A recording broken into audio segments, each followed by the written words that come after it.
Hey everyone, this is Phil. Today we're going to be talking about the GAN 13. So we've spent now over a month with the Cube. I remember last month when Timon was here, we unboxed it for the first time. So now we're here to talk about the Cube and my experiences with it. So first things first is something really important, and that's the price. There are two versions of this Cube. There's one with a matte finish that is $78, and there's one that's UV coated and that's $84. Those are very big numbers for Cube prices. So we're going to talk about all the features, the feel, how it performs, all that stuff, how it compares to other cubes, and maybe by the end of it, we can then address whether it's worth it or not.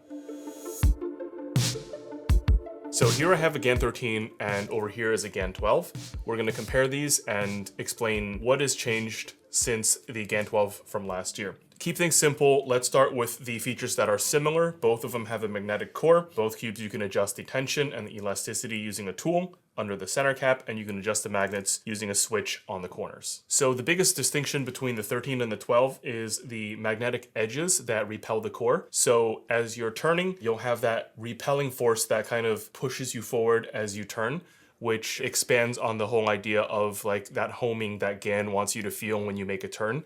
It helps the cube align itself and stay in shape. So one big change that GAN made to the 13 was they simplified their tool. So now the tool is this thin metal piece that has a wide end that you can hold and a thin end that you use to adjust pretty much everything in the cube. It's metal, so you know it won't break as easily, and it fits inside this tiny slot in the box.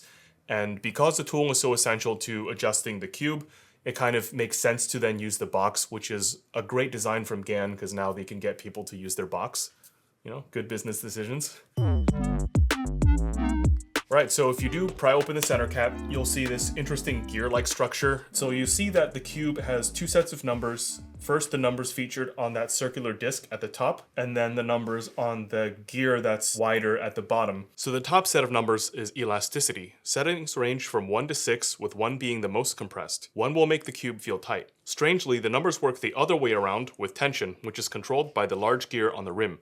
6 is maximum tension, while 1 is loosest. You can also use the thin end of the adjustment tool to adjust the magnets in the corners. One thing that's important to me whenever I'm trying cubes out for the first time is how intuitive is the design of the adjustment system. So one is obviously ease of use, and the second part is how easy is it to interpret? How can I tell I have the right settings, and what's that process like? Is it hard, or are they just going to give me really nice indicators that tell me exactly what it is? For this experience, I actually had a completely fine time adjusting the tension and elasticity. The metal tool is actually pretty tough. It's really hard to break, and it's so much better than the GAN 12's plastic tool. Adjusting it is really easy. I don't have any problems adjusting it. To check the elasticity, you can use the thin gap in the plastic and see which number it lines up to. And to check the tension, there are these tiny protrusions in these center pieces that you can line up to the gear, and you can easily match the number with the indicator. So all things considered, this adjustment system is really easy to use, has only one tool that is really well built, and it's very easy to interpret. So I consider this a very well designed adjustment system. So now let's talk about the feel of the GAN 13. So if I had to describe the GAN 13 maybe in the context of the GAN 12, I would say that it is a more cohesive puzzle. The pieces feel like they're tighter against each other. Sometimes when you turn a GAN 12, you hear that like crispiness, and I think that crispiness comes from there being space between the pieces. This cube is a lot more cohesive, so it has a deeper, more put together sound. If you haven't tried a GAN 12, I would describe this as a light to medium weight cube that has a very quick, but also very noticeably clicky and very sharp feel to it. When you're turning multiple layers one after the other, you feel that predictable and consistent click. It's not like a chaotic click that makes you feel like the cube is an unstable mess. The cube is very stable, fast, and when you put some lube in there, you get a hint of clickiness mixed with some smoothness, which is really nice. And the click also is very predictable. Depending on what moves you make, you can really anticipate how the cube will feel in your hands. So now we're going to answer a lot of frequently asked questions about the GAN 13. These are questions that we've seen people ask us directly, or questions that we see floating online. So let's get into those. So the first question we get a lot is, what settings do I use? And this is a very natural question because GAN cubes have so many different settings. I feel like the best way to handle the settings is to go as loose as possible while maintaining control, corner cutting, all those things that you look for when you solve. For me, that's actually rather tight. I'm on compression 2 and tension 5. So I have one more compression setting for it to be the most compressed and one more tension setting from being the tightest. And that combination of tension and compression makes the most sense to me. And I'm really glad that there is another level beyond that, because it would be kind of weird to think that like maybe there's a setting that's better out there that I can't reach. So it's good that I can, and there's a safety net that is the next setting over. And for the magnets, I have it at 3. I think that's the default magnet setting. It works for me. I have no problems with the magnets. So that's basically how I like to set up the cube. So another big question we see a lot online is, does this cube fix the GAN 12's catching issues? I guess the first thing is we didn't really notice that many big catching issues on the GAN 12. I know people talk about it a lot, but I've personally never had that issue, especially when my GAN 12 is on settings that make sense. But I think you don't really need to worry about catching on the GAN 13. It's more stable than the GAN 12. The corner cutting is also very flexible, so the chances of you catching are pretty low, especially if you have even reasonable settings. Another thing that I should bring up is a matter of turning style. So we noticed that cubers with more aggressive, forceful turning styles naturally catch more on GAN cubes, because GAN cubes are rather light and it's really easy to push around the layers. So if you're an aggressive turner, definitely think about whether you want a GAN cube or not. And if you do, just try to get the tensions and the elasticity right so that you can turn with a good enough resistance so that you don't overturn and catch. I tried that so hard. Okay. So another big question we get a lot is, do the edge magnets that are extra in the GAN 13, do they actually do anything? And I think this is an important question because A, people want to know whether this cube's sort of new feature is effective, and also people who own previous GAN cubes like the GAN 12 want to know how worth it is it to upgrade from the 12 to the 13 if one of the biggest changes is the addition of these magnets. And to be quite honest, I actually don't know. So there's nothing in the cube that obviously tells me, hey, look, there's extra magnets in the edges. Look at what they're doing. You know, I don't feel that. And that doesn't really bother me because I really like how the cube works. And as a whole, I think the combination of features and piece design and everything, it just creates a really nice cube that's pleasant to turn. And I guess on second thought, it would be weird if the repelling force of the edges was super obvious, then we might have other things to worry about, like it being overpowering. So do the edge magnets do anything obvious? I would say no, but the overall magnetic feel of the cube is pretty nice and the cube turns fine, so guess I'm pretty cool with it.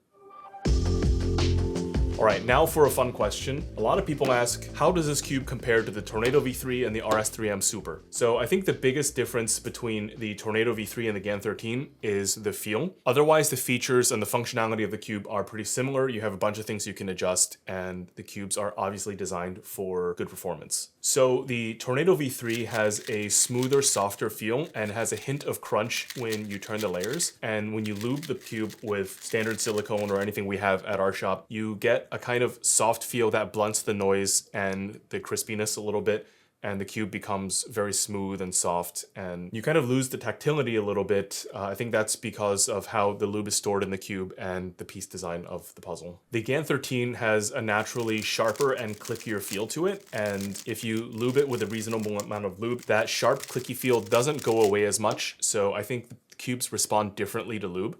The GAN 13 definitely retains its sharper feel even after setup. And of course, the main difference between the GAN 13 and the RS3M Super is the price. You can get 8 RS3M Supers for 1 GAN 13. I think the biggest thing is that the GAN 13 is more customizable and has more features, core magnets. Currently, this cube is different enough from most economy cubes that I don't think a comparison makes that much sense because they both offer different things and they're both good at offering those things.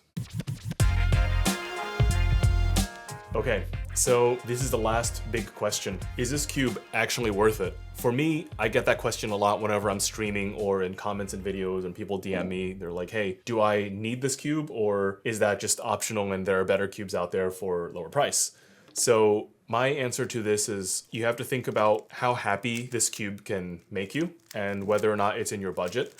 So for a person like me, you know, I'm happy spending money on my hobbies. You need to think about how much happiness you get from unboxing the cube and in taking that experience. I think some people really take that seriously. And the other thing is how happy it makes you once you start solving, and how much solving you think you'll do on this cube in the long run. So if you're the type of person who thinks that'll make you happy and you want to spend $80 on a cube, this cube can potentially be a good fit for you. Personally, for me, I was like, okay, I want to use this GAN 13 because all the cool kids are doing it. I want to try and see if I can get used to the cube, you know, give it a shot, because previously I just didn't do too well in comps with GAN cubes. I wasn't turning accurately, and although in practice it was good, when I was competing it was kind of like all over the place and very shaky. But yeah, this one feels a lot safer and it's really fun to use. The tool is really cool and it's very like low hassle. So I think all things considered, this cube makes me happy and that's why I'm using it. All right, so in closing, we hope this video gave you more information about this cube so that you can learn about it more and potentially decide whether or not it'll be a good fit for you. It's always hard to evaluate GAN cubes because on top of all the really cool features and the ingenuity and the brilliant creativity and engineering, you get that price that sort of attracts all these questions about like, do I really need this? Like, what about this that costs half the price? That's why we make these videos, so that you can learn as much as possible about the cube. So hopefully you found this video helpful and we'll see you next time.